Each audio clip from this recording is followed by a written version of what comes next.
China ने America को open challenge कर दिया है, अमेरिका ने इस चैलेंज को एक्सेप्ट कर लिया। If you play with fire you will burn. China के हाईवेज पर उनके टैंक्स ताइवान की तरफ बढ़ते नजर आ रहे। So is it world war 3?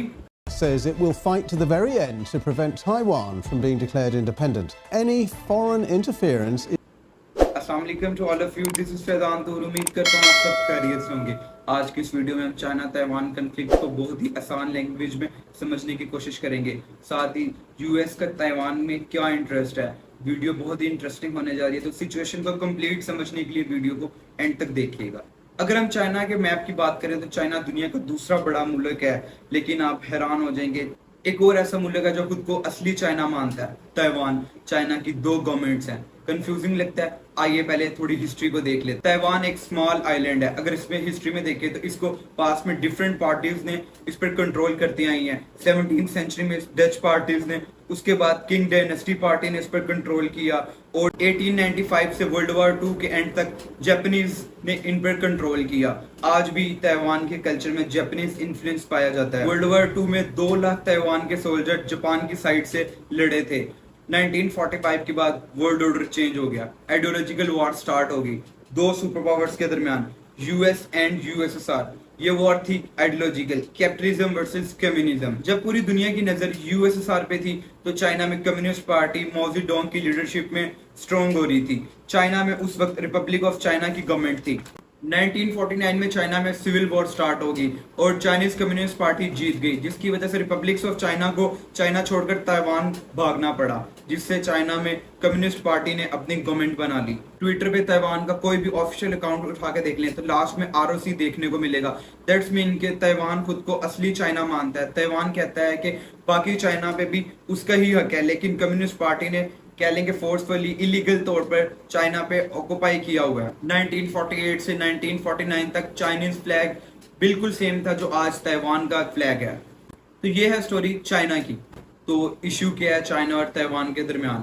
PRC और आरओसी ने कभी भी पीस एग्रीमेंट साइन नहीं किया। इसका मतलब है उनमें कभी भी कंफ्लिक्ट रिजॉल्व ही नहीं हुआ। यहाँ पे दो नैरेटिव्स देखे जाते हैं। ताइवान खुद को असली चाइना की गवर्नमेंट मानता है। उनका कहना है कि कम्युनिस्ट पार्टी ने चाइना पे इलीगल तौर पर ऑक्युपाई किया हुआ है, but on the other hand China यहाँ पे वन पॉलिसी अडॉप्ट करता है। चाइना का कहना है कि ये हमारा इंटरनल मामला है, अगर ये एक डिप्लोमेटिक वे से ये इशू रिजॉल्व नहीं किया गया तो हम ताइवान के अगेंस्ट एक्शन ले सकते हैं।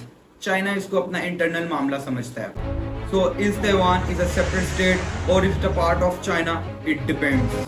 ताइवान यूनाइटेड नेशन का मेंबर नहीं, इवन के अमेरिका जो कि ताइवान का अनऑफिशियल अलाय खुद को कहता है, उसने भी अभी तक ताइवान को एक अलग स्टेट नहीं माना।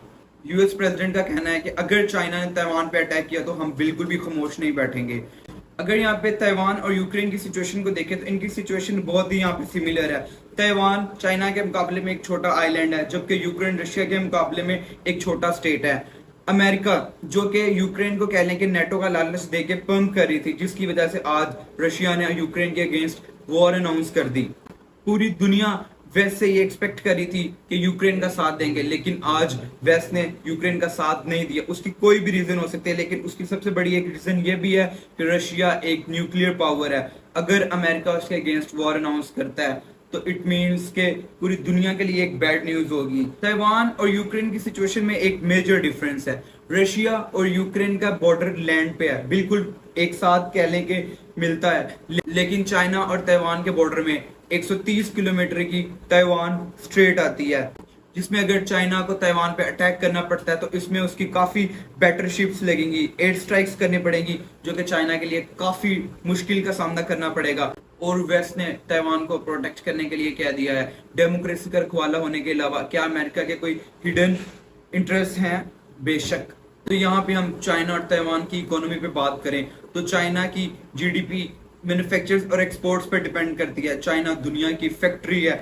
चाइना जितनी चीजें प्रोड्यूस करता है, इससे चाइना 21st सेंचुरी की सुपर पावर बन सकता है। चाइना का मैप देखने पे ये साफ साफ पता चलता है कि चाइना को एक्सपोर्ट्स एफिशिएंटली करने के लिए पैसिफिक ओशन में ओपनली एंट्री करनी पड़ेगी, जिसका रास्ता जापान, फिलीपाइन, इंडोनेशिया रोकते हैं। So this is called first island chain. अगर चाइना ताइवान में अपना मिलिट्री मर्चेंट बनाता है, इससे वो पैसिफिक में एंट्री कर सकता है, और पैसिफिक ओशन में एंट्री करने के बाद वो अपने एयरक्राफ्ट यूएस की तरफ भेज सकता है। This will be a huge hole in the US defence, जिसका अमेरिका कभी भी रिस्क नहीं ले सकता। दुनिया की एडवांस तरीन चिप कंपनीज टीएमसी जो कि ताइवान में है, सेमीकंडक्टर्स जो कि मोबाइल से लेके फाइटर जेट्स तक में लगते हैं, दुनिया की बड़ी बड़ी कंपनीज एप्पल, इंटेल जो कि ताइवान में अपनी R&D करवाते हैं, ये सब चिप्स कह लें कि ताइवान में बनती है। ताइवान टेक में चाइना से भी आगे जा रहा है, तो इसलिए ये अमेरिका के लिए यूक्रेन से ज्यादा इंपॉर्टेंट आइलैंड है। ताइवान 21st सेंचुरी का एक वैल्यूएबल आइलैंड है। तो अब क्या होने जा रहा है? नैन्सी पेलोसी ने ताइवान का विजिट किया है। ये अमेरिकन हाई ऑफिशियल्स का 25 साल बाद विजिट है, जिसमें उसने ताइवान को डेमोक्रेसी बरकरार रखने के लिए पूरी सपोर्ट की यकीन दहानी करवाई है। उनके इस विजिट से चाइना काफी डिस्टर्ब हो गया है, वहां टेंशंस इंक्रीज कर रही हैं। चाइना उनकी ताइवान की एयर स्पेस में हर रोज घुस रहा है। चाइना का कहना है कि हम इस मामले में बिल्कुल भी बर्दाश्त नहीं करेंगे। ताइवान की टेरिटोरियल वाटर में पेनिट्रेट कर रहा है चाइना। तो क्या ये वर्ल्ड वॉर 3 है? तो इस वीडियो में हमने चाइना और ताइवान की हिस्ट्री को देखा और अमेरिका के क्या हिडन इंटरेस्ट हैं उनको देखा। इस सारे सिचुएशन से पाकिस्तान पे क्या इम्पैक्ट आएगा, अगर तो आप ये जानना चाहते हैं तो कमेंट सेक्शन में बताइएगा, इस पे एक अलग वीडियो बना लेंगे। तो आई होप ये वीडियो आपके लिए इंटरेस्टिंग रही होगी।